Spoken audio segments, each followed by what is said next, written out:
As the days pass after the fall of Smolensk, German infantry divisions continue to mop up Russian forces left in the rear.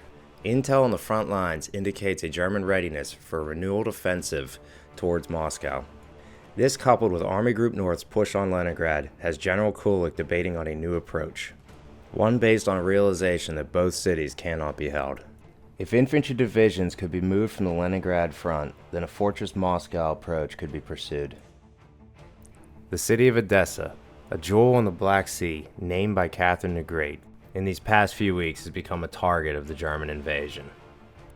It was General Kulik who ordered 10 infantry divisions to enter the city to prepare a defense. Axis forces, consisting mostly of Romanians, took it in 10 days. As Romanian forces remove all signs of Soviet rule from the city, Joseph Stalin is forced to end an argument with a comrade. Enter one man. Right, what's a war hero got to do? Get some lubrication round here.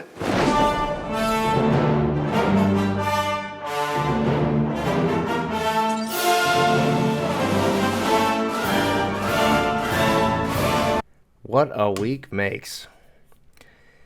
General Kulik was only in charge for 7 days.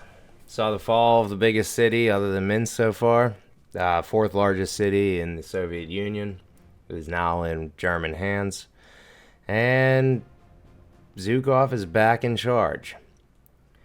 So with this information, any idea of moving any infantry divisions from Leningrad is thrown out the window.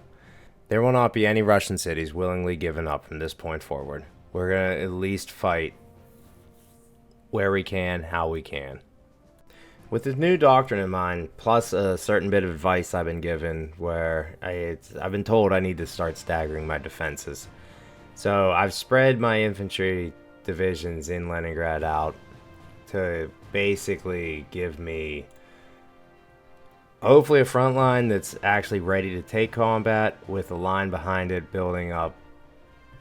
Just get to level 1 forts so that whenever I do get forced to retreat, I can then recuperate the losses in the armies that were engaged in battle, while the next line hopefully does the next week's combat, thus making it to where we're like 10 hexes away from Leningrad. If just using this as an example, if I can get this to work or something even remotely similar to it, that would be 10 weeks. 10 weeks would get me near November, and November obviously is hopefully the start of winter. Also, at some point in time, his supply lines have to get stretched thin. And when that does, hopefully his armies start to slow down or hit with less of a punch. And then maybe we'll be on even grounds for the first time in this war. But basically the idea on this front for me is those 4 rifle divisions I kind of want to save. Or at least try to. And I think I can. The rifle division that's like sandwiched in between a 19, what my intel is telling me is a 19 combat strength stack all on the other side of a river, plus the Panzer division that's only worth 7. If I can build that up, they can move close to that, and if I can build that up around there to where they're not able to actually cut them off, I have a corridor with divisions set up to get them to be able to maneuver through it.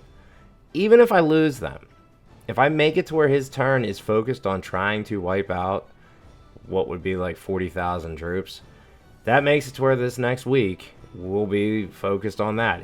They most likely can't run 2 operations here.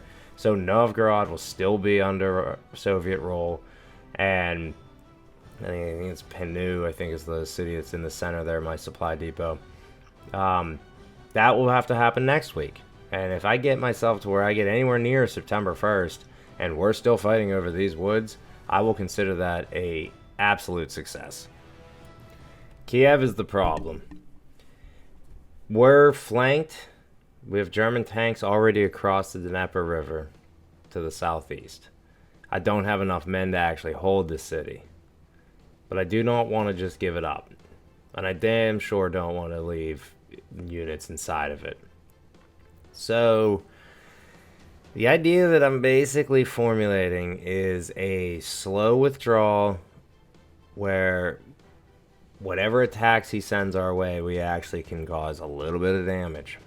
So a restructure, a lot of this army, a lot of the people that are like right now under Stavka, which is a lot of negative penalties. I redo all of it. Everything gets under either the Southern Army or the Southwestern Army. I believe the green at the top is technically the edge of the Western Army. So I do leave a unit in Kiev. I bring everything else starts to fall back into what I'm referring to as a hinge. I want to get it to where it kind of is like a swinging door shut.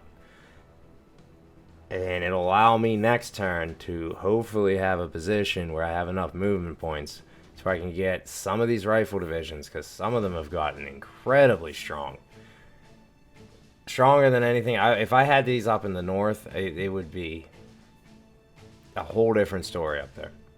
I do have a question on as to why that is, of how this has happened. How do I have a 7 strength 197th Rifle Division here?